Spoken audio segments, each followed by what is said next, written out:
अस्सलाम वालेकुम दोस्तों, मैं हूं आतिफ बिलाल और आप देख रहे हैं मेरा यूट्यूब चैनल स्मार्ट फार्मिंग में आज एक नई वीडियो के साथ एक नई मालूमात के साथ आप लोगों की खिदमत में हाज़िर हूं। आज मैं जो वीडियो लेकर आया हूं वो मैं आपको दिखाता हूं। ये काला नमक है जो बकरियों के लिए इस्तेमाल है, इसके फ़ायदे और इसको फार्म में लगाने के या रखने के तरीके बताऊँगा आप लोगों को।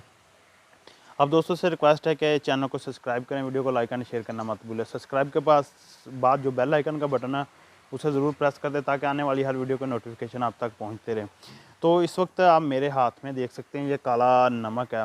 ये आपको शायद कैमरा जूम करके दिखा रहा है। ये काला नमक है जो बकरियों के लिए इंतहाई मुफीद है, फ़ायदेमंद है। इसमें वाइट नमक तो आपने मेरी चैनल पे भी देखी होगी, मेरे पास वीडियो है कि वाइट नमक मैंने अपने फार्म पे जानवरों के लिए रखा था। उसके क्या फ़ायदा है वो मैंने उस वीडियो में बताया था। इस नमक के क्या फ़ायदा है और इसे फार्म में किस तरह लगाया जाता है। ये पहले आ जाते हैं नमक के फ़ायदे पे कि नमक के जो ये फ़ायदे हैं ना, इस नमक के फ़ायदे कोई अब किसी भी बड़े बकरे तैयार करने वाले के पास चल जाएँ, वो भी बकरों को नमक दे रहा होगा। बकरियों के पास किसी भी फार्म पे चले जाएँ, वो बकरियों को ब्लैक नमक उसने ज़रूर रखा होगा।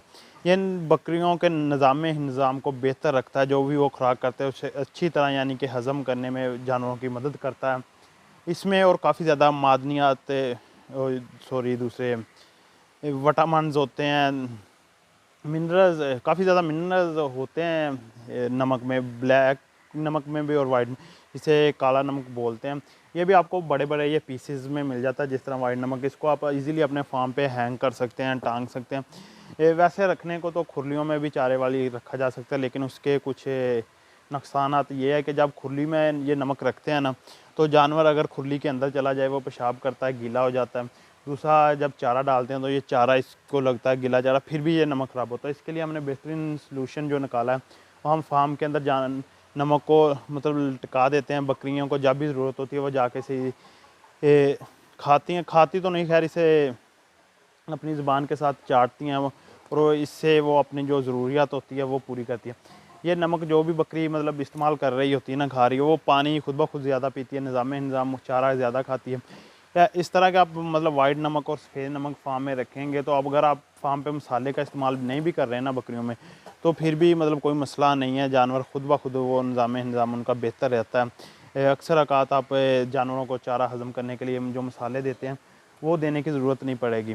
तो प्रॉपर अपने फार्म पे ये चीज़ें इस्तेमाल करें। अगर आप बकरों का काम कर रहे हैं, बकरों के लिए भी ये इस्तेमाल नमक का इस्तेमाल लाज़मी यकीनी बनाएँ कि फार्म में नमक ये तकरीबन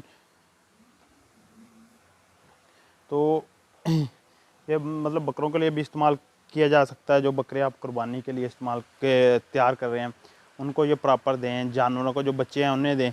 अगर आप फार्म में ये जो छोटे बच्चे हैं ना उनके बाड़े में ये नमक ये और दूसरा नमक लगाएंगे ना, उसके फ़ायदे ये है कि जानवर मिट्टी की तरफ कम जाएगा, इन चीज़ों को अपना ज़्यादा रुझान रखेगा और बेहतरीन रहेगा। इसके साथ बकरियाँ और बकरे फरबा बहुत होते हैं। मैंने देखें आपको अब इसको रखने का तरीका बता दूँ। इजीली ना इसमें ये ड्रिल के साथ सुराख किया, उसमें से ये वायर लगा के ना इसे इस तरह मतलब फार्म में हैंग कर देंगे। ये तकरीबन एक जो पीस है ये तकरीबन आपको ज़्यादा से ज़्यादा जितना भी बड़ा लेना चाहें आपको मिल सकता है। तो कीमत की बात करूं पहले, कीमत इसकी कोई इतनी ख़ासी महंगी नहीं है। ये तकरीबन 8-10 रुपये ये मेरे ख़्याल में केजी के हिसाब से मिल रहा है। नहीं सॉरी, ये 20 रुपये केजी के हिसाब से मिल रहा है। तो ये इतना मतलब पीस है, ये 3-4 केजी का। पूरा साल आपने फार्म में 2-3 इस तरह के बड़े पीस लगाए होंगे ना, पूरा साल नहीं आपके जानवरों से ये ख़त्म होने वाला। तो ड्रिल के साथ सुराख करें, फिर हैंग कर दें इसे और अपने जानवरों को मतलब छोड़ दें, वो खुद ही इसे खाएंगे जब उनकी ज़रूरत। और दूसरी मेन चीज़, इसको जब भी इस्तेमाल करना शेड के अंदर लगाएं। बाहर लगाने से जब बारिश आती है या धूप से भी ये ख़राब होता है, बारिश से भी ये ख़राब होगा। जितनी बार बारिश आएगी ये मतलब ज़ाया होगा।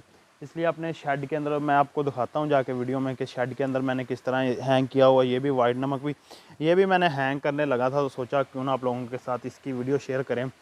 तो आएँ आप आपको दिखाता हूँ और एक बार एक नज़र बकरियों पे भी, आपको बकरियाँ भी थोड़ी सी चेक करवाता हूँ। काफ़ी देर हो गई कोई बकरियों का मतलब नहीं। माशाल्लाह देखें आप, बकरियाँ तकरीबन जंतर खा रही हैं और बकरियाँ अब काफ़ी ज़्यादा सेहतमंद हो गई हैं जंतर के साथ। ये देखें माशाल्लाह दूध में भी इजाफ़ा किया हुआ बकरियों ने। ये जंतर जो है ना बकरियों की मतलब मुफीद ग़िज़ा है। और साथ फार्म की जो रूटीन चल रही है, फार्म में आज बारिश हुई है, देखिए फर्श अभी भी गिला है। अब फार्म की सफाई भी साथ साथ स्टार्ट है ताकि फार्म ना साफ़ सुथरा रहे। ये बाड़ जो इनका शेड है ये भी साफ़ किया हुआ है या बाहर निकाल के फेंक दें।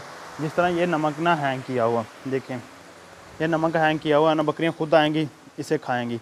ये मतलब मैंने इतनी ज़्यादा हाइट पे नीचे से देख सकते हैं इतनी कि बड़ी बकरी इजीली इसे खा सकती है। अगर वो देखें वो नीचा है कि ताकि उसमें छोटे बच्चे पट्ठे वगैरह सारे ना, मतलब ये वाइट नमक है। मतलब मैं कुछ ऊपर कर देता हूँ, कुछ नीचे कर देता हूँ ताकि हर तरह जानवर ना, कुछ बड़े जानवर हो ना कि ये जो बड़े जानवर होंगे ना उन्हें नीचे मुंह करके इसे खाना पड़ेगा, लेकिन जो बड़े जानवर उनके लिए हमने ऊपर लगा दिया है, वो इजीली ऊपर से खा सकते हैं। कुछ हम ऊपर कर देते हैं, कुछ नीचे, कि हर किस्म का जानवर छोटा बड़ा, जो छोटी पट्ठे हैं वो भी इजीली इसे खा सकें और जो बड़े जानवर है वो भी इजीली इसे खा सकें। तो ये देखें, इसी तरह मैं अब फार्म में रस्सियाँ लगा रहा हूँ। पहले लगाई थी वो सारी ख़त्म हो गई हैं। वाइट नमक भी और लगा रहा हूँ, ब्लैक भी और लगा रहा हूँ। ये मतलब फुल दीवार के साथ ना मैं यहाँ पे 2-3 रस्सियाँ और लगाऊंगा जिसमें ब्लैक नमक और वाइट नमक, एक ब्लैक एक वाइट, इस तरह इनके सिस्टम बना रहा हूँ, यानी कि इनको जो मिनरल्स है ना वो ये नमक से अपने हासिल करें। और बकरियां, मैंने ये नोट किया जब बकरी काला नमक या सफ़ेद नमक खाने के बाद जाती है ना, पानी काफ़ी ज़्यादा पीती है। तो मेन चीज़ हमें होती है पानी बकरियों को पिलाना, कि बकरियां मतलब जितना ज़्यादा पानी पिएंगी उतनी ज़्यादा सेहतमंद रहेंगी, क्योंकि पानी इनके लिए इंतहाई ज़रूरी है। पानी हमेशा मैं अपनी हर वीडियो में बयान करता हूँ कि पानी ना साफ़ सुथरा फार्म में रखें। ये देखें साफ़ सुथरा पानी के टब भरे होते हैं, बकरियां आती हैं पीती हैं और पीने के बाद जितना इन्हें ज़रूरत होती है उतना ये पानी पीने के बाद चली जाती हैं। ये थी आज की हमारी छोटी सी वीडियो। अगर आपको वीडियो पसंद आई तो वीडियो को लाइक एंड शेयर करें। मज़ीद अच्छी अच्छी वीडियो के लिए हमारे चैनल स्मार्ट फार्मिंग को सब्सक्राइब कर लें और इंशाल्लाह ताला मिलेंगे नेक्स्ट वीडियो में।